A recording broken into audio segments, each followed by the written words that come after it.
Do you ever wonder if it's possible to have a streamlined local approach for addressing neurodevelopmental concerns like autism?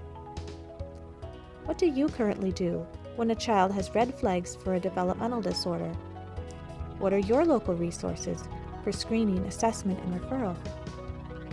A lot of people in rural communities say, "What resources? We refer people to Seattle, and kids go on a wait list in the big city."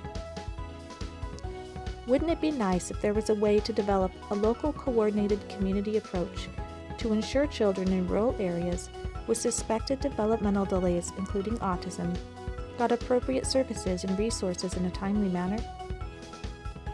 Wouldn't it be nice if community members and professionals in your area had a local integrated system for identification and intervention for neurodevelopmental disorders? Guess what? These things are possible and are already being done in other counties in Washington state. This coordinated community approach is based on a system called the Tiers to Neurodevelopmental Diagnosis and Referral for Services.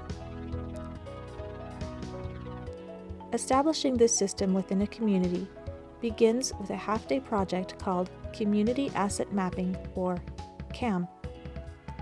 The CAM project is a collaboration between local communities and Washington State Maternal and Child Health Title V partners. These partners include Washington State Department of Health, the Washington State Medical and Home Partnerships Project, and University of Washington Leadership Education and Neurodevelopmental Disabilities.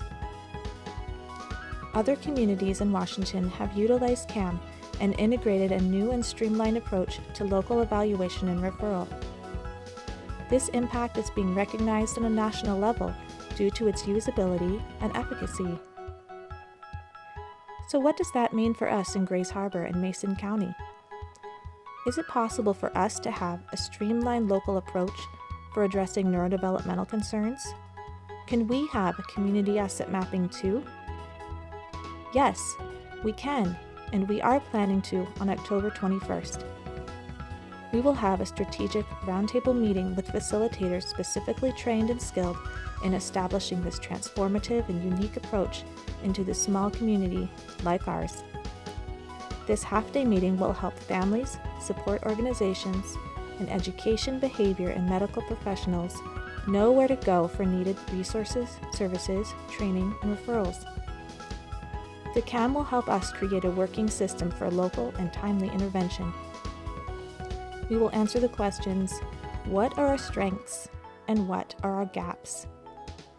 The facilitators will work with our local team and help us determine our next goals, also connecting us with the training, resources, and supports needed to continue our unique system of intervention. The Autism Task Force of Grays Harbor, Mason, and Pacific Counties is currently seeking out qualified participants to attend our very own CAM meeting. We are looking for lead team members of medical groups, pediatric practices, community and behavior health care, education and early intervention in both Grays Harbor and Mason County to join us on Saturday, October 21st from 9 a.m. to 1:30 p.m. at Summit Pacific Medical Center in Elma in the Kelsey Conference Rooms A and B. If you think you qualify as an attendee or would like to learn more, please connect as soon as possible with the local Autism Task Force. On October 21st, come join the growing wave of rural communities in Washington state that communicate, plan, and transform the way autism and related disorders are identified and treated.